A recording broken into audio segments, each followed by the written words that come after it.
High class आज का topic है हम लोग का and that is apparent weight of a man in a lift और द एलिवेटर।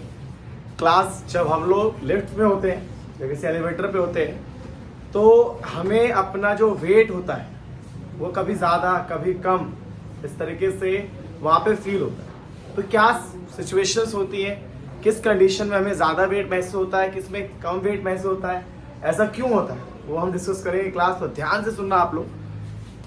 क्लास मेरे पास यहाँ पे पूरा एक एलिवेटर है और एलिवेटर पे कोई एक ऑब्जेक्ट, ठीक है, तो हर ऑब्जेक्ट का डाउनवर्ड उसका खुद का वेट लगता है mg।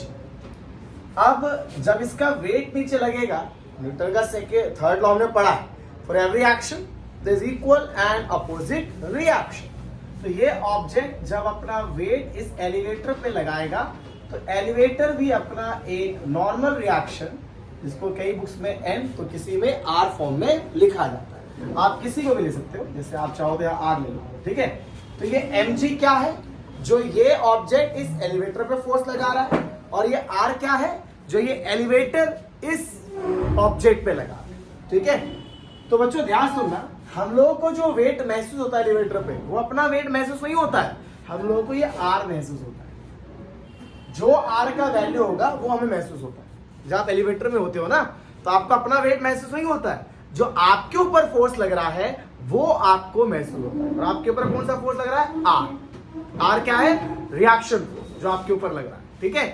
तो अब हम अलग अलग केस लेने वाले हैं क्लास। इस एलिवेटर को पहली बार स्प्रिंग से ऐसे ये अटैच होता है। मान लो बच्चों ये एलिवेटर ऊपर जा रहा है, या मान लो ये एलिवेटर नीचे आ रहा है और यूनिफॉर्मली। कैसा है बच्चों, यूनिफॉर्मली का मतलब हुआ अगर ये लिफ्ट ऊपर जा रहा है तो अपनी स्पीड को चेंज नहीं कर रहा है। अगर ऊपर जा रहा है मान लो 10 की स्पीड से, तो 10 की स्पीड से ऊपर जा रहा है। ऐसा नहीं कि 11 हो जाएगा, 10 हो जाएगा, फिर 9 हो जाएगा, 8 हो जाएगा, ऐसा नहीं है। जो स्पीड इसने ऑक्यूपाई किया हो उसी स्पीड से लगातार ऊपर जाता है। और अगर नीचे आ रहा है तो भी उसी स्पीड से आ रहा है, मतलब किसी भी तरीके का एक्सेलरेशन नहीं हो रहा है। ये यूनिफॉर्मली मोशन में है, ऊपर भी जा रहा है और नीचे भी आ रहा है, मतलब इस बॉडी का खुद का एक्सेलरेशन क्या है, 0, ठीक है। एलिवेटर जो नीचे आ रहा है या एलिवेटर ऊपर जा रहा है, दोनों सिचुएशन में इसका जो मोशन है वो यूनिफॉर्म है। जो स्पीड इसने ऑक्यूपाई की है उसी स्पीड से ऊपर जा रहा है, उसी स्पीड से नीचे आ रहा है। सब लोग यहाँ तक कोई डाउट?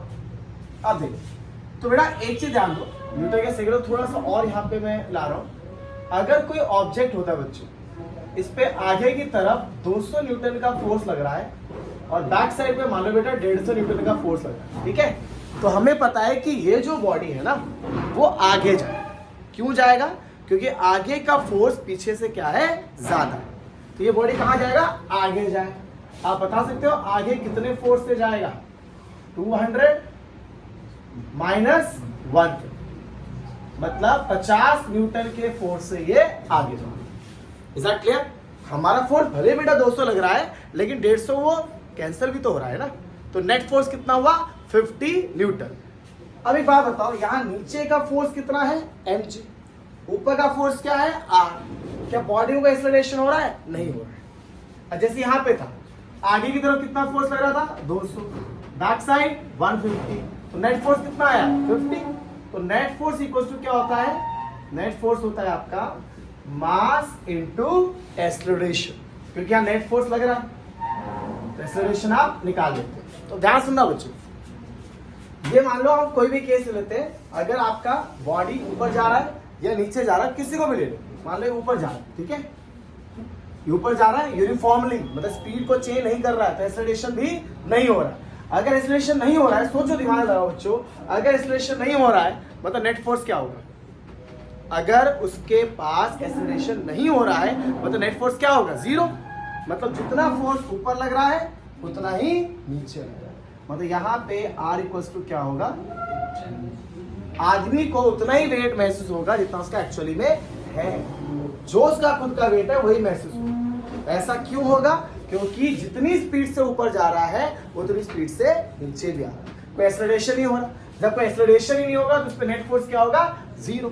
नेट फोर्स 0 मतलब जितना ऊपर लग रहा है उतना नीचे लग रहा है। एक और केस लेते हैं, और क्लैरिटी आएगा आपको। मान लो क्लास की अब यहाँ पे जो एलिवेटर है, जहाँ एक ऑब्जेक्ट रखा हुआ है, डाउनवर्ड इसका वेट लग रहा है, ऊपर क्या रहता है उस पर रिएक्शन फोर्स। लेकिन अब ये एलिवेटर ऊपर जा रहा है और एक्सेलरेट कर रहा है। एक्सेलरेट मतलब जो ऊपर जा रहा है तो एलिवेटर का स्पीड क्या हो रहा है, बढ़ रहा है। 10 से 11, फिर 12, फिर 13, फिर 14, ऐसा लगातार उसका जो वेलोसिटी है वो बढ़ रहा है। मतलब अब तो एक्सेलरेशन हो रहा है, और एक्सेलरेशन हो रहा है तो नेट फोर्स भी लग रहा होगा। तो सोचो बच्चों ये कहाँ जा रहा है, ऊपर ना। तो ऊपर जा रहा है मतलब r mg से क्या है, ज्यादा है। अगर इस पे एक्सेलरेशन ऊपर है मतलब ये फोर्स से क्या है, ज्यादा है। तो मैं पूछूं कि बेटा अब इस पे नेट फोर्स क्या है, तो तुम बताओगे r माइनस mg। तो कहाँ एक्सेलरेट हो रहा है, ये ऊपर हो रहा है। ऊपर एक्सेलरेट हो रहा है मतलब ये इससे क्या है, ज्यादा। इसमें क्या बता रहे हो बच्चों, ये बॉडी कहाँ जाएगा, आगे जाएगा। आगे क्यों जाएगा, क्योंकि आगे का फोर्स पीछे से ज्यादा। नेट फोर्स कैसे निकाला आपने, आगे के फोर्स से पिछले फोर्स को माइनस कर। अब ये बॉडी कहाँ एक्सेलरेट हो रहा है, ऊपर। ऊपर एक्सेलरेट हो रहा है मतलब r mg से क्या है, ज्यादा है। Is that clear? अच्छा अगर ये नीचे आ रहा होता, लेट सपोज यहाँ पे एक और केस लेता हूं मैं, ये आपका एलिवेटर है, ये एक ऑब्जेक्ट है, डाउनवर्ड mg लग रहा है, ऊपर r है और ये ऐसे स्ट्रिंग से अटैच है, लेकिन अभी नीचे एक्सेलरेट हो रहा है। नीचे अगर नीचे एक्सेलरेट हो रहा है तो इसके ऊपर नेट फोर्स कितना लग रहा होगा, यहाँ पे नेट फोर्स लग रहा होगा mg माइनस r। क्यों, फिर कहाँ जा रहा है, ये नीचे जा रहा है। अगर नीचे जा रहा है मतलब mg r से क्या है, ज्यादा है।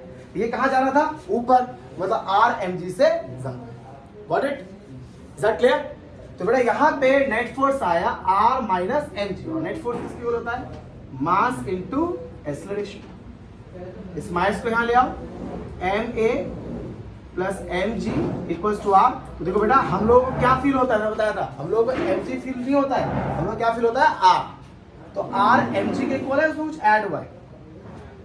r mg के इक्वल नहीं है, mg में कुछ ऐड हुआ है। क्योंकि कुछ ऐड हुआ है इसका मतलब उस पर्सन को अपने वेट से ज्यादा वेट महसूस होगा। जब ऊपर जा रहा होगा तो आदमी को अपने से ज्यादा वेट महसूस होगा। लेकिन यहाँ देखो नीचे आ रहा नहीं है, नीचे आ रहा मतलब mg क्या है, ज्यादा। mg माइनस r लिख दिया आपने। अब नेट फोर्स किसके इक्वल होता है, मास इनटू एक्सेलरेशन।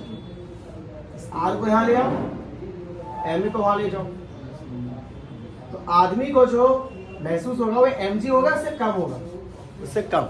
मतलब आदमी को अपने वेट से कम वेट महसूस हो रहा होगा। Is that clear? तो सिंपल सा बात है स्टूडेंट, एलिवेटर कैसे काम करता है। या तो एलिवेटर ऊपर नीचे जा रहा है सेम वेलोसिटी से, कोई चेंज नहीं, जितनी स्पीड से ऊपर गया उतनी स्पीड नीचे आ रहा है। या तो ऊपर तरफ एक्सेलरेट हो रहा है, अगर एक्सेलरेट ऊपर की तरफ हो रहा है मतलब r mg से ज्यादा है, और नीचे एक्सेलरेट हो रहा है मतलब mg r से ज्यादा है। अगर एक्सेलरेट नहीं हो रहा है दोनों बराबर, अगर एक्सेलरेट नहीं हो रहा है तो ये दोनों बराबर, एक्सेलरेट हो रहा है तो ये ज्यादा, नीचे हो रहा है तो mg ज्यादा। यहाँ पे उसका वेट ज्यादा महसूस होगा, यहाँ पे कम महसूस होगा, और यहाँ पे उसको उतना ही वेट महसूस होगा जितना उसका है। तीसरा केस बच्चों, अगर मान लीजिए आप जो एलिवेटर है, जो नीचे mg लग रहा है, ऊपर r लग रहा है बेटा, और अब ये स्ट्रिंग जो है, ये स्ट्रिंग टूट जाए। अगर ये स्ट्रिंग टूट जाता है तो ये नीचे आएगा। अब इसका एक्सेलरेशन किसके बराबर होगा, ग्रेविटी के। तो फ्री फॉल हो गया। तो कहाँ जा रहा है, ये नीचे जा रहा है। तो नीचे जा रहा है तो बेटा नेट फोर्स कैसे आएगा, अगर मैं पूछूं नेट फोर्स कैसे आएगा, तो नेट फोर्स कैसे आएगा, नीचे जा रहा है ना, तो mg माइनस r। और नेट फोर्स किसको होता है, मास इनटू एक्सेलरेशन होता है ना, मास इनटू एक्सेलरेशन। पर एक्सेलरेशन किसके बराबर है, ग्रेविटी के। तो mg से mg कैंसिल, तो r क्या हो गया, आदमी को अपना वेट महसूस नहीं। एक में उसको अपना एक्चुअल वेट महसूस होगा, एक में उसको ज्यादा महसूस होगा, एक में कम महसूस होगा, एक में महसूस ही नहीं होगा, फील ही नहीं हो रहा है कि उसके बाद वेट है। ठीक है, तो डिपेंड करता है एलिवेटर कैसे बिहेव करता है। अगर एलिवेटर ऊपर जा रहा है, नीचे जा रहा है, एक ही स्पीड से, कोई फर्क नहीं आएगा, जैसा उसका वेट है वैसा ही रहेगा। अगर ये ऊपर जा रहा है, एक्सेलरेट हो रहा है ऊपर की तरफ, तो ऊपर का फोर्स ज्यादा है, इसलिए मैंने r माइनस mg करा। नेट फोर्स किसके बराबर होता है, मास इनटू एक्सेलरेशन के। तो यहाँ से r आ गया, हमें r ही महसूस होता है।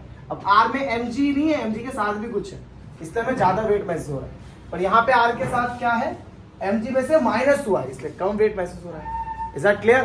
तो ये केस होता है क्लास एलिवेटर का। अगर कोई पर्सन एलिवेटर में है, लिफ्ट में है, तो लिफ्ट कैसे बिहेव कर रहा है, ऊपर जा रहा है, नीचे जा रहा है, एक्सेलरेट हो रहा है या नहीं हो रहा है, ये सारी चीजों पे डिपेंड करता है आदमी को क्या महसूस होगा। और आदमी को महसूस होता है हमेशा आर, ध्यान रखना, कभी एमजी महसूस नहीं होता उसको, क्योंकि एमजी तो लगा रहा है एलिवेटर पे, उस पे कौन सा लग रहा है, आर लग। Clear class?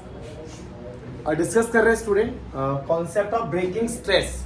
ब्रेकिंग स्ट्रेस का मतलब होता है कि जो आपके पास ये स्ट्रिंग अटैच है एलिवेटर के साथ, एलिवेटर का अपना खुद का एक मास है, तो डाउनवर्ड एलिवेटर का अपना वेट लग रहा होगा mg, और बच्चों स्ट्रिंग पे हमेशा एक फोर्स लगता है दैट इज कॉल्ड टेंशन।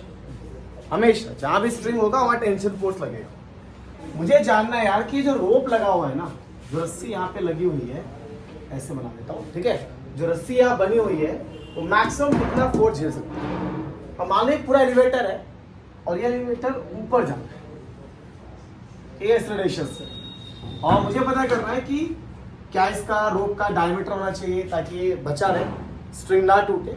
तो एक कॉन्सेप्ट होता है बच्चों ब्रेकिंग स्ट्रेस, ठीक है, ब्रेकिंग स्ट्रेस। स्ट्रेस होता है बच्चों force upon area, force upon area.